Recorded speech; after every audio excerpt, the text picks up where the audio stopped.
জ্বালানি তেল পরিশোধনাগার নির্মাণের আলোচিত প্রকল্প ইনস্টলেশন অফ ইআরএল ইউনিট 2 বাস্তবায়ন করতে অর্থ খোঁজ করছে বাংলাদেশ পেট্রোলিয়াম কর্পোরেশন বিপিসি। এরই মধ্যে এশিয়ান ইনফ্রাস্ট্রাকচার ইনভেস্টমেন্ট ব্যাংক থেকে 2 থেকে 2.5 বিলিয়ন মার্কিন ডলার ঋণ চেয়েছে। প্রস্তাবিত প্রকল্পটি বাস্তবায়ন হলে বছরে অতিরিক্ত 3 মিলিয়ন টন অপরিশোধিত তেল পরিশোধনের ক্ষমতা বাড়বে। বিপিসির চেয়ারম্যান মোহাম্মদ আমিনুল আহসান এ প্রসঙ্গে বলেন, প্রকল্পটির ব্যয় আগের চেয়ে বেড়ে দাঁড়িয়েছে 3.4 বিলিয়ন ডলার বা 42,000 কোটি টাকা।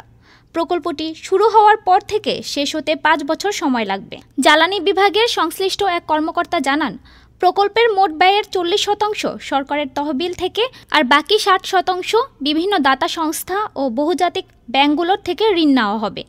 আর এই প্রকল্পে বিপিসি নিজস্ব 1.5 বিলিয়ন মার্কিন ডলার বিনিয়োগ করবে।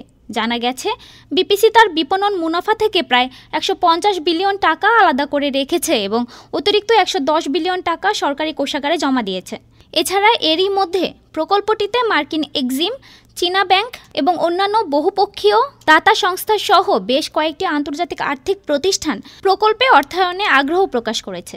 এর আগে অন্তর্বর্তীকালীন সরকার ক্ষমতা গ্রহণের পর গত বছরের 29 আগস্ট বিশেষ বিদ্যুৎ ও জ্বালানি সরবরাহ আইনের অধীনে এসালম গ্রুপের সঙ্গে যৌথ উদ্যোগ হিসেবে প্রস্তাবিত ইউআরএল ইউনিট 2 প্রকল্পটি বাতিল করে দেয়। বর্তমান ইস্টার্ন রিফাইনারি পরিশোধনাগারটি নির্মাণ করেছিল ফ্রান্সের প্রতিষ্ঠান টেকনিপ।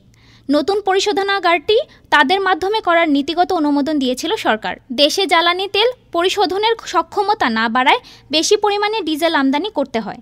এতে প্রতি বছর বাড়তি ডলার খরচ করতে হচ্ছে সরকারকে। বছরে 60 থেকে 65 লাখ টন জ্বালানি তেল বিক্রি করে বিপিসি, এর মধ্যে 46 লাখ টন ডিজেল। দেশের একমাত্র পরিশোধনাগারটি থেকে পাওয়া যায় 6 লাখ টন ডিজেল, বাকিটা আমদানি করতে হয়। ডেস্ক রিপোর্ট, আজ বার্তা।